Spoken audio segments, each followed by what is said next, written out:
there everybody, I'm Joe the Disney Guy and Halloween is just around the corner. Now a major pastime for Disney fans during this time of year is to sit back and watch the Halloween Town movies. So what better time to look at the first film in this series than right now? That's right, it's time for another Disney Channel movie review, this time looking at Halloween Town. The film starts on one of the busiest Halloween nights I've ever seen, that is, everywhere except for the Cromwell house, where the mother, Gwen, refuses to let her three kids, Marnie, Dylan, and Sophie, go out and trick-or-treat. I want to know why we can't be like other kids and go out on Halloween. Well, I think it's obvious why Halloween is bad. I mean, that whole razor blade and the apple thing was an urban myth, of course. But then all that candy causes cavities and gum disease, and those masks everybody wears have these weird kind of toxic fumes inside that make your arms go limp, and... Whoa boy, it's been what, like 5 minutes and this kid is already annoying me. It's gonna be a long movie. We then see that something strange is going on in the Cromwell house, as evidently the power of pouting can get a cookie to levitate. But all the drama is temporarily put on hold with the unexpected arrival of their grandmother, Aggie. Alright, so her entrance wasn't as dramatic as Mary Poppins, but hey, in her defense, the wind probably wasn't blowing east. Apparently, Aggie only shows up on Halloween and is a big fan of the holiday, openly encouraging her grandkids to celebrate it, much to the chagrin of their mother. It turns out that Aggie and Gwen are actually real live witches from a place called Halloween Town, but Gwen moved away from Halloween Town to marry a, now deceased, normal human, and has tried to hide her past from the kids, who she wants to live a normal, magic-free life. Oh, being normal is vastly overrated. Aggie has different plans, however, as she wants to train her granddaughters to be witches as well, particularly Marnie, who just turned 13 and is at risk of losing her powers if she doesn't begin training soon. You know, it's funny, this whole magical being with parents trying to hide them from their true potential thing must have been pretty popular in the late 90s. The kids ask their grandmother to tell them a bedtime story before she has to go, which the mother agrees to under one condition. Go and tell them a story. Talk to them and get to know them. But on your honor, don't tell them about home. So, naturally, Aggie tells the kids all about Halloween Town and even shows them a book about the place. You know, I can let it slide, the whole blatantly disregarding the one wish of your daughter thing, because, I mean, hey, that happens, right? But how is nobody pointing out the absurdity that their grandmother is carrying around a picture book that would be better suited for a kindergartner? Gwen and Aggie proceed to fight over how each other are handling the kids, and the proper way to handle leftovers, apparently. You know, I gotta say, I'm with Gwen on this one. There's no way that a live chicken is easier to keep than some cutlets in Tupperware. Before Aggie tells Gwen of a dark, evil force coming over Halloween Town, asking Gwen to come back and help her fight it, because... And I fear my powers alone may not be enough to stop it. I need another Cromwell, which I need you. Gwen, of course, refuses and sends Aggie away. Meanwhile, Marnie overhears the entire conversation and grabs her brother to follow their grandmother as she leaves the house. They sneak onto a mysterious bus where they see real live monsters and are transported to Halloween Town. Upon arriving, however, they realize there was another stowaway on the bus, as Sophie is in Halloween Town too, saying that she heard everything the two said back at home and followed them to the bus. You know, I'd say that Marnie and Dylan are just completely oblivious to their surroundings, but maybe Sophie's just like some kind of master of disguise. I mean, she hid from people who were trying to hide themselves. You gotta give her some credit there. They begin to explore Halloween Town, with the girls not being able to believe what they're seeing, and Dylan refusing to believe what he's seeing. Maybe we fell asleep on the bus. Yeah, that's it. It's all a dream. Is this wet blanket something I'm gonna have to deal with throughout the entire movie? I don't get it. Monsters are just pretend. And Grandma, she was a dream too. Must be, one of those charter buses coming back from a costume party at the Moose Lodge. I decided this really is a dream, so why worry? The kids quickly lose track of Aggie, but luckily run into Calabar, the city's mayor, who has a cab-driving skeleton, Benny, drive them to their grandmother's house. Let's just say that there are characters around here that ain't the most savory. Like that kid, Luke. He's just a local punk.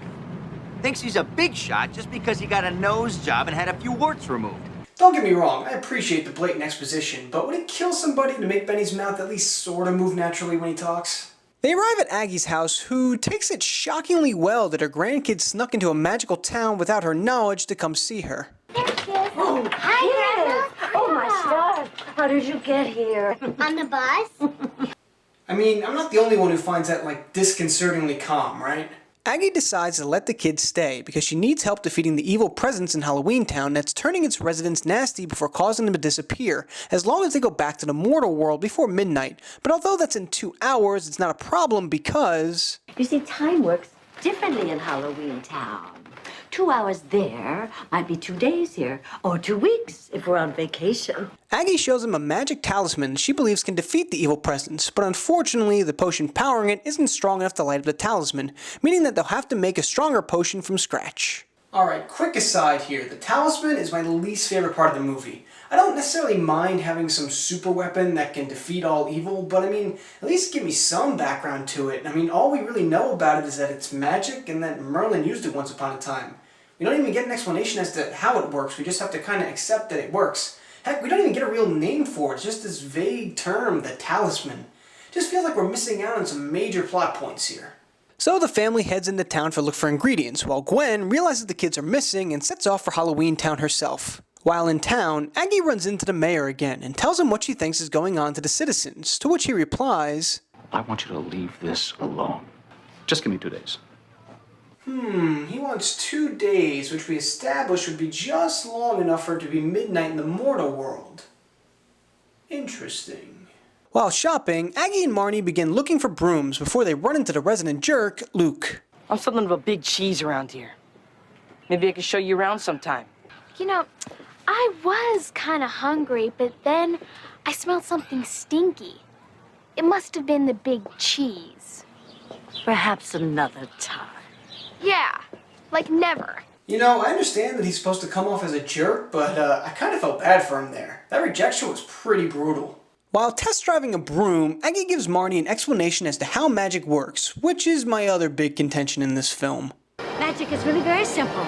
All you have to do is want something, and then let yourself have it. Alright, hold on. If magic works based on just what you really want, then why don't they just want the evil forces to go away? Honestly, that's one of the lamer reasons why magic works that I've ever heard. So Gwen shows up in Halloween Town and tries to take the kids home, but the bus back to the mortal world isn't running, prompting her to visit the mayor to ask for his help. It turns out that Gwen and Calabar used to date before Gwen left him for the mortal world. Calabar gets a letter, what the... Mr. Keeper, I'll get right to the point. I have a very urgent message. Somebody's on pins and needles. Pins and needles. I have no words. That's literally the strangest and scariest thing that I've seen in this entire movie. I mean, there's literally no monster whatsoever that could possibly top that. I'm just paralyzed and speechless in fear and confusion.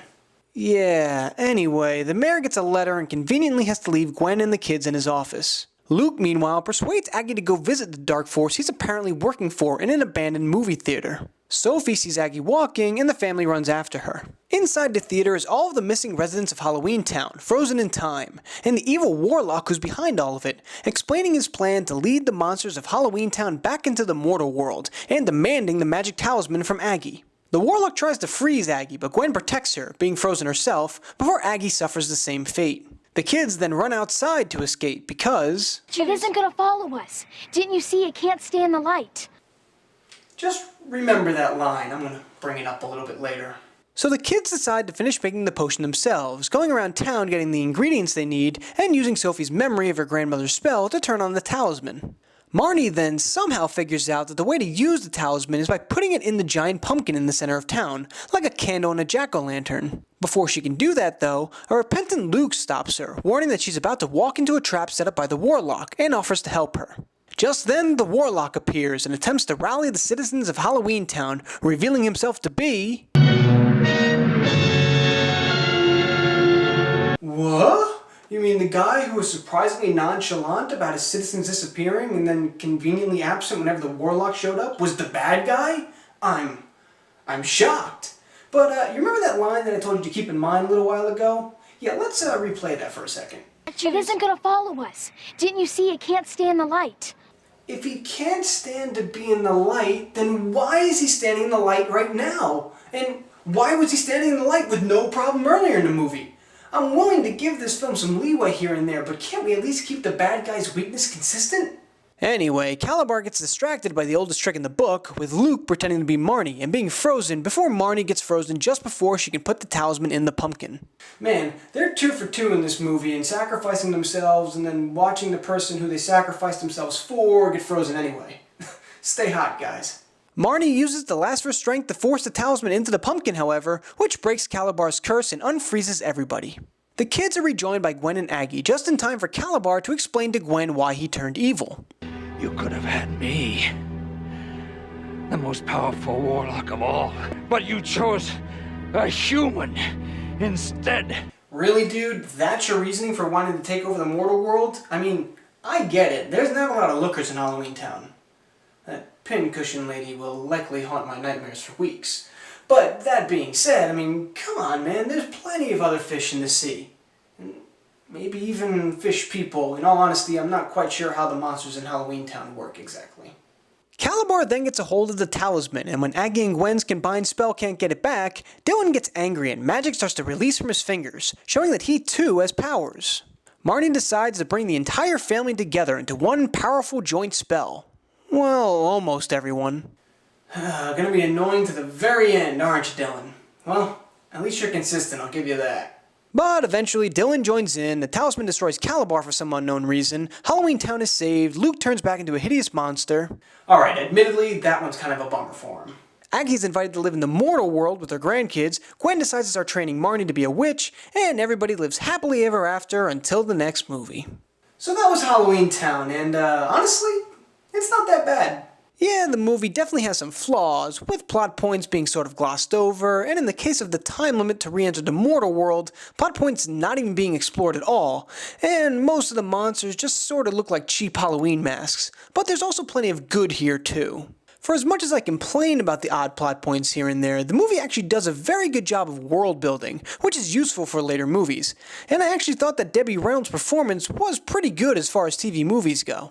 And at the end of the day, silly or not, I did find myself getting caught up in the story, and for me, that's always a sign that the movie is doing something right. So if you're looking for a fun little movie to get yourself into the Halloween spirit, then Halloween Town might just be the flick for you. Well guys, that about wraps up for me this week. I hope you all enjoyed it. Let me know what you think about Halloween Town, and hey, if you're dressing up as a Disney character for Halloween, let me know in the comment section below. Also be sure to subscribe to my channel and check out last week's video, next week's video, and if you like this video, make sure you check out my last Disney Channel movie review. And I'll see you all next week.